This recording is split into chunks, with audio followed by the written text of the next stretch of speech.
Assalamu alaikum everyone. So welcome to the third lecture of this week and the second part of vocabulary. In the last video, we have just discussed the importance of context cues and how understanding different types of context cues and utilizing them effectively can help you decipher the meaning of the unknown and the difficult word, and how the knowledge of root words and understanding about suffixes and prefixes can help you broaden your existing vocabulary. So I hope that those tips and techniques would have been of quite a great help for you people in understanding ways of enhancing your vocabulary. In this part two, I'll cover another aspect of vocabulary. So let's begin. All right. Now, it's a very common practice of using synonym in schools and colleges. When people are taught about synonyms, they are mostly given a list of words and are asked to provide their synonyms, the words which have somewhat identical meanings. So, what are synonyms? From that point in our life, we are aware that synonyms are basically different words which have somewhat similar or identical meaning. For instance, you can simply say an easy task or a simple task, or you can say Hong Kong is a large city or a metropolis city, because both imply the similar idea. So either you say a easy task or a simple task, it has somewhat same meaning. Or you say a large city or a metropolitan city, again it has somewhat similar meaning. So this is how we are taught to look at synonym and utilize synonym in our writing or throughout our language use. Um, so why do we mainly use synonym? What are we taught since the very beginning? That the primary purpose of using synonyms in our writing is to avoid repetition. And why do we need to avoid repetition? Because if we keep on using the same word in every line or in every paragraph or 4 to 5 times within the same write up or essay, then our writing would appear monotonous, similar, boring, right? So it would become very monotonous and the text would no more be interesting for the readers. So, in order to make a text or writing more interesting for the reader, it is recommended and it is needed that we use synonyms in our writing. We use words interchangeably, which do not alter the meaning and which also helps us express ourselves using a different vocabulary. Right. So look at this text and see the kind of feeling you have once you read this text. How does it sound? How does it appear to you as a reader or as a listener right now? So if I say, when I'm big, I'll buy a big house and a big car. Outside the big house, I'll plant many big trees and build a big pond in my garden. So, how do you feel when I read this in front of you? When you listen to this, or if I talk like this, or if you read a book and you find this paragraph, how do you feel?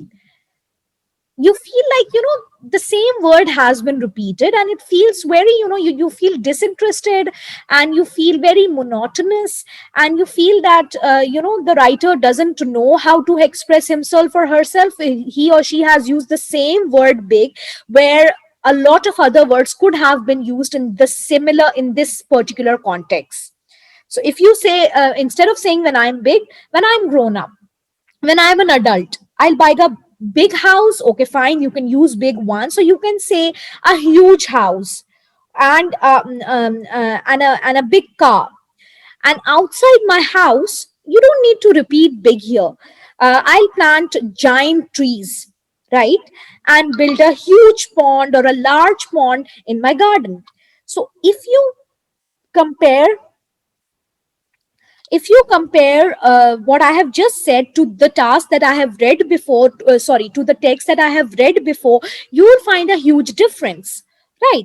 So when I have changed some of the words for writing, the conversation, seems normal, because as a person also, you don't keep on repeating the same words again and again, right? So basically, the use of synonyms help us avoid monotony and repetition in our writing, in our paragraph, and help helps make it more interesting for the readers, or helps our conversation appear more engaging for the listener. All right. We have the improved version as well. So when I'm old, instead of saying big, I'll buy a big house. Outside the huge house, I'll plant gigantic trees and build an enormous pond in my garden. So you see, we do not only have a variety of words here, but it even sounds better, right? So that is what the primary purpose of using synonym is. Now, let's do a small exercise to see if you're aware of synonyms. And what you need to do is that you need to rewrite the sentences by using appropriate synonyms for the words in bold. All right.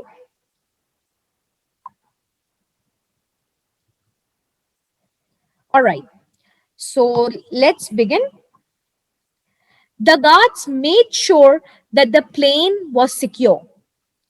So I won't tell you the answer. You can find, you need to find, or you need to think about.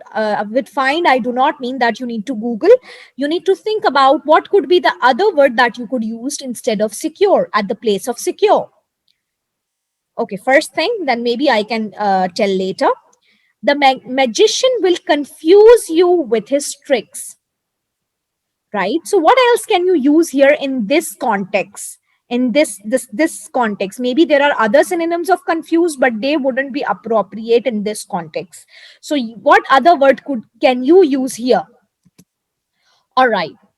It is always nice to be courteous to others. So what else can we say instead of courteous? The abandoned house was empty. Empty. Now there are many words that could that there are many synonyms to empty, but which word is more suitable in this context is something that you need to think about. All right. I have a faithful friend.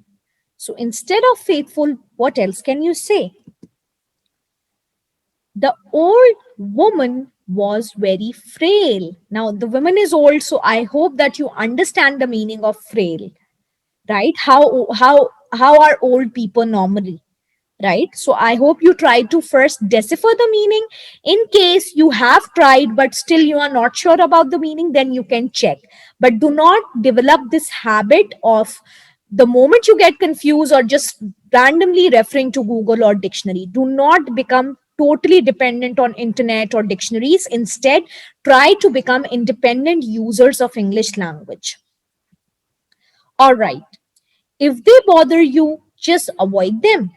So what else can you say instead of avoiding them, right? Think about that. All right. So I hope that you people have looked at these words, and what you need to do is find some good synonyms for them. So instead of secure, you can simply say safe, right? So instead of saying the magician will confuse you with his or her trick, what else can you say, right? So maybe bewilder you, right? Or trick you, but trick is there. So courteous, we all know that courteous means to be humble, to be kind, right? Now I won't reveal the meaning synonym for each and every one of them. Try to figure it out on your own and see if you can come up with relevant synonyms for each of these words. Now the question is that we know that there is a word, and if you just randomly write synonyms for large on Google, you'll find a list of synonyms. Or you write synonyms for beautiful, you'll again find a list of words with almost the similar meaning. But the point is, can each synonym and can synonyms be used interchangeably? So can you use large all the time in all the contexts, or it might not be suitable in a particular context, right? So this is something that we need to learn today in today's session, because whenever we were taught as a student about synonym, we were told that these are words having similar meaning, but we weren't taught If we could use each synonym, if each synonym is appropriate in every other context. For instance, small might be an appropriate word, but and it's tiny is a synonym of small, but it might not be appropriate in that context. So, can we use synonym interchangeably? This is something that we need to explore. All right. So, these are the synonyms. Uh, all of these words have somewhat similar meaning: stale, rotten, decayed, and rancid. So stop and find out the meaning of these words. Now, because there are no context clues here, you are allowed to Google it or use a dictionary right now. So stop and Google the meaning of each and every word, each four of these words, and write it on a page. Pause this video and write it on your own, the meaning. All right. And think if you can use all these four words interchangeably. Do it on your own before you move on to the next part of the video. Pause your video here because you need to do this activity on your own. All right. Once you have found the meanings of all the four synonyms provided previously, move on to the second group of synonyms: complex, intricate, tricky, and thorny. So I want you to pause this video again and Google the meaning of these four synonyms and write it on a paper in front of you or in your notebook. Once you are done with finding the meaning of the second group of synonym, move on to the third one: kill, murder, assassination. I believe you all know the meaning of kill and murder. Probably assassination could be a new word for you. But even if you know the meaning of kill and murder, there is a slight difference between the two of them. The two of them also have a certain different connotation, different implication. So you need to figure out the difference. So pause the video and find the meaning for the words kill, murder, and an assassination. Once you are done, I hope you are done by now. Please do not, I especially recommend, do not move on to the next slide or to pause, keep your video paused until and unless you have done this task on your own. Once you have written down or found the meaning of each of the synonyms in each group, think if you can use rotten in place of stale, if you can always use rancid in place of rotten, or if you can use intricate in the context where complex is used, or if you can use thorny and tricky interchangeably. Can you always use kill and murder interchangeably? For instance, if you say the man was killed and if you say the man was murdered, does it have the similar meaning or there is a difference? Or is the meaning different from when we say the man was assassinated? So what's the difference? Can you use all these three words in all the contexts? Or is it so that kill might be appropriate in a particular context, but assassinated might not fit there? So this is something that you need to find, because now we are moving one step ahead of your previous understanding related to synonym. Now at this level of proficiency, you simply shouldn't know that, okay, synonyms are words having similar meaning. You need to enhance your existing understanding about synonym by understanding if synonyms can be used or cannot be used interchangeably. Once you have done this exercise, you can play the video and move on to the next part. All right. So now you all have found the meaning of these words. I'll discuss it with you again. So basically, stale refers to the foods that are no longer fresh. For instance, stale is very commonly used with bread. So if bread is no more fresh, we say it's a stale bread. Then we have yet another word, which is rotten. And rotten refers to produce like vegetable and fruits which are no more fresh, and which we cannot eat because they are not eatable anymore. So, for instance, we say rotten tomatoes, but can we say stale tomatoes? Probably not. Let's look at yet another meaning of another synonym in the same group, that is decayed and decomposed. Although I did not mention decomposed, but both of these synonyms, decayed and decomposed, refer to items that are partially rotten away. For instance, it's mostly used to refer to the carcass of animals. For instance, we say the body has begun to decay, or the fungus will decay soft timber, right? So it's it's somewhat it's similar to the process of decomposition, right? Partly things that are partly rotten away. Then we have rancid. Rancid basically refers to foods containing oil or fat, smelled or tasting bad because of being stale or old. For example, rancid meat. Are you getting my point? Now, now the here is the point that I wanted to make. All these four words are synonym. If you Google synonyms of stale, you would probably find decayed, rancid, decomposed. So these are the synonyms of stale. Or if you Google the synonyms for rotten, you would again have stale, decayed, rancid, along with other list of words. The same is the case with decayed or rancid. So if you Google rancid, you will find stale, rotten, and decayed as the synonym of rancid. But the point is, can we use these words interchangeably? Of course not.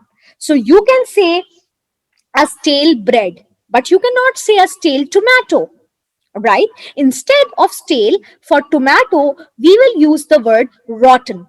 So although stale and rotten are synonym, they cannot be used interchangeably. So if there is a word, if you're referring to rotten produce, you cannot use the word stale there. So you need, along with having the knowledge about synonyms of different words, you also need to have an understanding if you can use all the synonyms of a word in a particular context. Similarly, if you say the body has begun to decay, you cannot say the body has staled or the body has gotten rotten, right? So decayed is more appropriate in this context, right? You can say rancid meat, but you cannot say stale meat. Are you getting my point? So this understanding is very important, that although synonyms do have somewhat similar meaning, they're somewhat similar in meaning, they cannot always be used interchangeably. All right. And rancid and putrid or putrid are used when there is a terrible smell. So simply, if you use the word stale, the purpose wouldn't meet, right? You wouldn't be able to achieve your purpose because they have a link with a terrible smell. All right. Now let's look at the second group of synonyms that I have assigned you. That is complex, intricate, tricky, and thorny. So what do we actually imply when we use the word complex? Complex basically consists of many different or connected parts. For instance, we say a complex body structure. So the body is basically made of different and connected parts. This is the reason we say a complex body structure. Then we have intricate. Intricate implies that something has very complex and interrelated parts, and it is often impossible or difficult to separate and solve those interrelated parts. For instance, police officers uncovered an intricate web of deceit. So there was the whole web of deceit, which was very intricate, and police officers were able to uncover that intricate web of deceit. But you cannot say a complex web of deceit, because complex does not work in this context. Then we have tricky. Now, with trick, there is an association of a certain skill or knack, which means the ability, innate ability, or passion for doing something. So, trick involves some sort of skill. For instance, it's tricky to learn to ride a skateboard. You can, although say that riding a skateboard is complex, even if you use that, it doesn't have the same implication, and it does not convey the same meaning, or has the same connotation, right? Or it's tricky applying an eyeliner. So you cannot say it's complex applying an eyeliner. It wouldn't fit into this context. Although, if you Google the synonym for tricky, you will find complex as one of the very commonly used synonym. But you cannot use complex in this context. So even if you use it, it doesn't sound right. Right? The teacher tied me up in knots by asking tricky questions. So tricky questions is more appropriate as compared to intricate question. In fact, you cannot say intricate question. You can say to some extent complex questions, but intricate question doesn't suit at all. And tricky question is most appropriate among the three of them. So you see, even though they are synonym, they are used in a particular context. Then we have the word thorny. So, a thorny problem or subject is often difficult to deal with. Why? Because it is full of controversial points. So, it is essential that we tackle this thorny problem, the thorny issue of taxation, the thorny policy of immigration policy issue of immigration policy. So here, thorny is only appropriate. So you cannot say it is essential that we tackle the tricky problem of taxation, because taxation problem is not tricky, but it's more appropriate to say thorny. Or instead of saying intricate, again, intricate doesn't imply the same meaning. It doesn't have the same implication. So you see, all four of these are synonym. They have somewhat similar meaning, but then they carry a different connotation. And this is the reason that synonyms are not always used interchangeably. So although big and large are synonyms, but maybe there are contexts in which big is appropriate, but large is not, or vice versa. So you need to be aware of the context in which a particular word is used so that you use language effectively. Then we have an interesting one. I believe this is comparatively interesting for a lot of people. For a lot of people, because we keep on coming across these words, and we watch a lot of movies, crime movies. So let's figure out the difference. Kill. So basically, we use the word kill when we are talking about the cause of a death of a person. And when we say someone is killed, it can either be intentional और unintentional. Intentional यानी कि या तो वो जानबूझ के plan करके भी हो सकता है, और अनइंटेंशनल यानी गलती से भी हो सकता है. So she was killed in a road accident. Now here, killing can also be unintentional. Maybe somebody, the person who killed him or her, did not intend to do so. They did not plan to do so. It was by mistake. So it was unintentional. He killed the spider in the bathroom. Now, obviously, killing spider, you cannot say murder spider, because he killed it, and this does not have that connotation which murder has.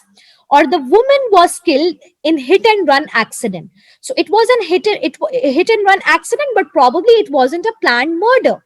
So we use kill when we are talking about the cause of someone's death, which could either be intentional or unintentional.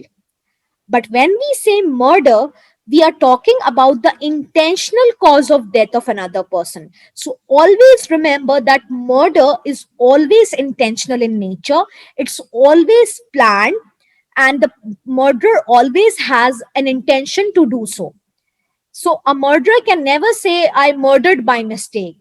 No.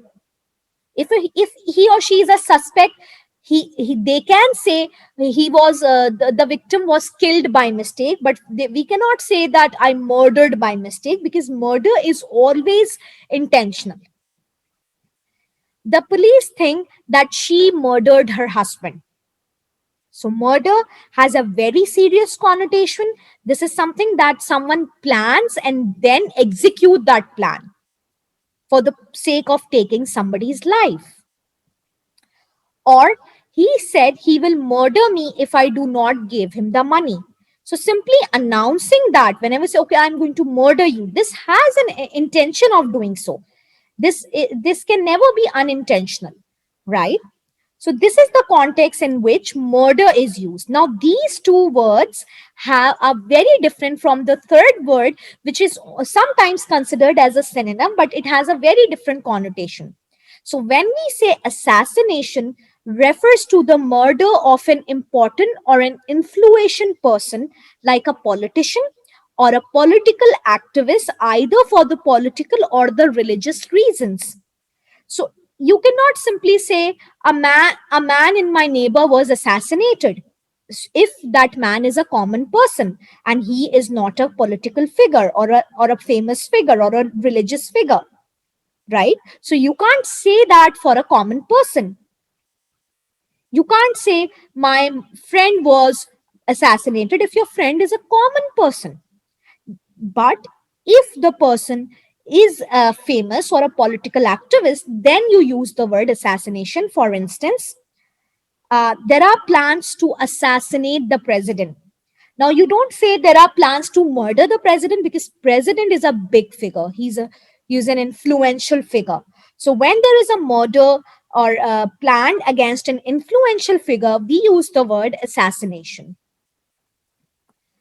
For instance, John F. Kennedy was assassinated in Texas. So he was the president of America and he was assassinated. Because he's an influential figure, we use the word assassinated. So he was assassinated in Texas after he was shot twice. Are you getting my point? So this is the difference between the words which within a dictionary appear as synonym, but they cannot be used interchangeably. So you do not only have to be aware of synonym of words, but also the context in which these words are used interchangeably. These words are used so that you know if you can use one word in the place of another or not. All right. Now, can the following words be used interchangeably? Now, I am not going to do it for you. I am not going to discuss the answers in this video. What you have to do is that there are again the four groups of synonyms here. The first group consists of words fly, hover, soar, and glide. So again, you need to Google the meaning of these words, and on your own, you need to think if you can use hover in place of fly, or if you can use glide in place of soar. What makes the meaning of these four words different in essence, and if they can be used interchangeably or not. The second group of synonyms consists of creep, drag, crawl, and toddle. Then we have the third group of synonyms, which consists of the words gaze, glance, stare, and look. Then we have the last but not the least group, which consists of myth, epic, anecdote, and chronicle.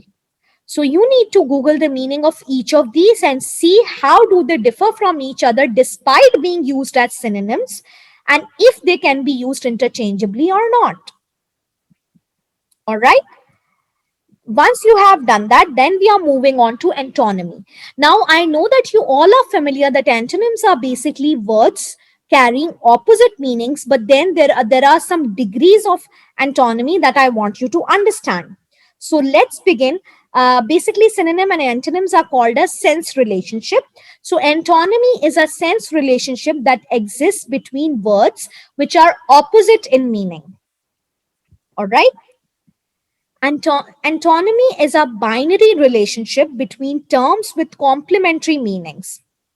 According to Edward Finnegan, some words can be changed into antonyms simply by adding a prefix or suffix. For instance, important, and you can change it into its synonym, its antonym, simply by adding this prefix un, and it becomes opposite in meaning. So, for instance, unimportant or adding dis to advantage makes it an antonym of advantage. Disadvantage, then we have irrelevant. So, you understand why did I mention you about having the understanding of prefix and suffix, so that you can form antonyms by adding appropriate prefix or suffix.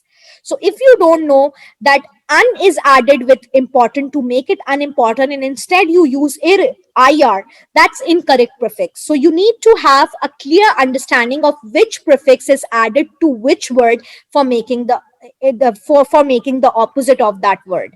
So you need to have that understanding. All right. Now there are some categories in which we can categorize, in which we can divide antonyms. So they are basically, they can be categorized into the following categories: graded antonyms, then we have complementary antonyms, and then we have relational antonyms. So although you are familiar of what do we mean by antonyms, you need to know the different categories that to which these antonyms belong to. So, what are gradable antonyms?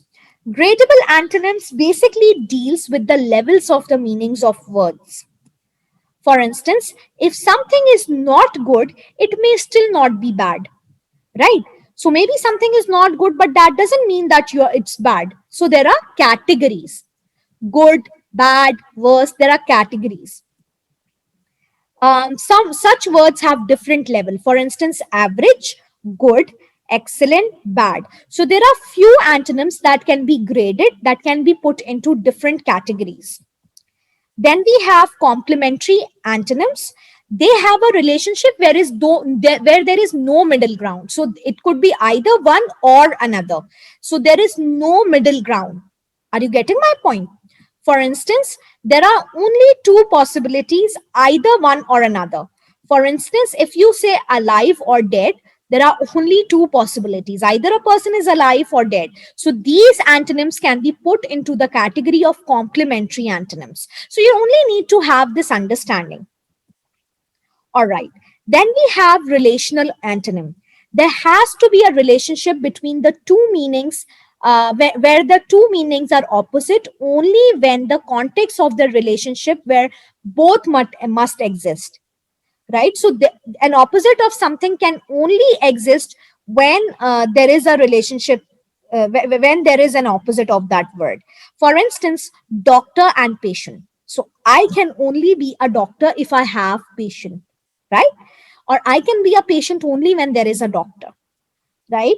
Or mother or son. So a person can be a mother only when she has a son or a daughter. So these are relational antonyms, right? So these are the different types of antonyms that we have. Um, Now I told you about adding prefix and using and after give as many antonyms. First task is that make a list of at least 15 antonyms made after adding a prefix. For instance, advantage, disadvantage, important, unimportant, relevant, irrelevant, engage, disengage, or engaging, disengaging. Then we have likable, unlikable, or unlikely, likely or unlikely. So words like these. So there are many antonyms that are that are changed into opposite meaning after adding prefix. So you have to create a list of at least 15 antonyms that have that have become antonyms after adding a prefix. So make a column for write important, and the antonym would be unimportant. Advantage, the antonym would be disadvantage, right? Encourage, discourage, right? So this is the first task that you need to do for your self practice. And then the second task is that you need to give as many antonym as possible for the following words. Good. There are many antonyms for good. Please do not Google. Try to come up with antonyms on your own and then make a list of antonyms for good. Once you think that you have tried your best, then you can Google to see how many have you identified. Similarly, try to find antonyms for unattractive. So one is attractive, obviously. Then there are many other words or antonyms that could be used. So you need to find out, see how many can you come up with. Then the same is the case with sad. So try to find out as many antonyms of sad as possible. Okay, now the next task is that you are supposed to read the paragraph that is given below, and what you need to do is that you are supposed to replace the words that have been written in bold by using the antonyms of those words. All right. So on a sunny day in May, a parent went to the park. She put the blanket on the dry grass. The ground felt hard. A man was selling cheap lemonade nearby. She decided to buy one and hope that the man would accept the money. There were few people in the park and it was really quiet. After walking around a while, she went back to her blanket. It was time for her to leave the empty park. Now, there are some words which have been bold, which have been written in bold, and you have to rewrite the complete paragraph. But instead of the words that are in bold, you have to write their antonyms, and then you're going to see how the meaning of the entire paragraph has changed, because the meaning will be opposite for each and every word that is there in bold. So you need to pause the video here, and then you need to complete this exercise on your own. Please do not move on to the next part until and unless you are done with this part. So pause the video and try to do the next part. Try to do this exercise on your own. All right. So once you are done, then we can see. All right. Okay, so I haven't actually written the answer for you, but let's have a discussion. On a sunny day, maybe on a rainy day, you can say. In May, a parent went to the park, or maybe a child went to the park instead of parent. She put the blanket, you see, parent and child, or parent or son, you can simply write. So these are relational antonyms. Or on a sunny day, or instead of sunny, you can say on a rainy day. She put the blanket on the dry grass instead of dry, wet. The ground felt hard. So instead of hard, you can use any other word. Instead of cheap, we all know the antonym of cheap, so you can use that. Okay, you can continue it on your own. Then we have context cues as antonyms. What you are supposed to do is that give the meaning of the words in bold with the help of the antonym cues that have been provided to you. For instance, although Tom was anxious about the test, Tina was not worried at all. So what do you think anxious mean? Now, antonym cues are there in the very text, because although represents that this part has one meaning and the independent clause tells you the opposite meaning. So by looking at the opposite part of the sentence, you can easily decipher the meaning for the word anxious. Then we have the second sentence. If you do not conquer your fears, they will beat you. If you do not conquer your fears, they will beat you. So now you need to find the meaning of conquer with the help of the context cue that has been provided. Right?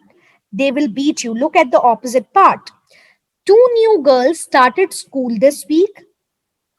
Sarah has a gregarious personality while Lisa is rather quiet. So the word here while shows that the other part of the sentence is opposite to gregarious. So when we say Lisa is rather quiet, probably the word gregarious has an meaning that is opposite to quiet. So what could gregarious mean? Now maybe you can decipher or figure out the meaning of this difficult unknown word. Then we have this sentence number 4. While Sam was careful not to be seen as she peeked out the window, Phil was not as cautious as and was seen, right? So this shows that Sam was careful while Phil was not cautious. So what do you think cautious mean? You can easily decipher the meaning by looking at the dependent clause in the sentence. Although the princess is familiar to those in London, she is unknown to the rest of the world. Now, although the princess is familiar to those in London, this is a dependent clause, and although shows that the next clause will be in opposite to will have somewhat opposite sense to this clause. She is unknown to the rest of the world. So, by looking at the antonym Q, you can easily find out the meaning of familiar. Then we have the sentence, although Mary was willing to play in the snow, John was reluctant to do so. So, Mary was willing, which means reluctant has a meaning that is opposite to willing. All right. I have given you enough hint, and it probably wouldn't be difficult for you to decipher the meaning of the words in bold. So I hope that by the end of this lecture, you have a clearer understanding of what do we actually mean by synonyms and antonyms, how synonyms have similar meaning, still they have a different connotation and they cannot be used interchangeably in every context, and how antonyms have different types, and how antonyms there are many antonyms that are simply formed by adding a prefix. So how having a knowledge of prefixes can help you come up with a list of antonyms, different antonyms, and then how you can find meanings of words with the help of antonym cues. So I hope the two lectures on vocabulary have helped you looked at vocabulary from a different perspective, and will help you improve your vocabulary in the long run. So thank you. See you in the next video, in which I will have a detailed revision of whatever we have covered in the entire semester, from the beginning of the semester till the end. And I'll try to discuss a sample review if we have time. And if not, then I'll upload that sample review for your reference. So see you in the next video. Thank you.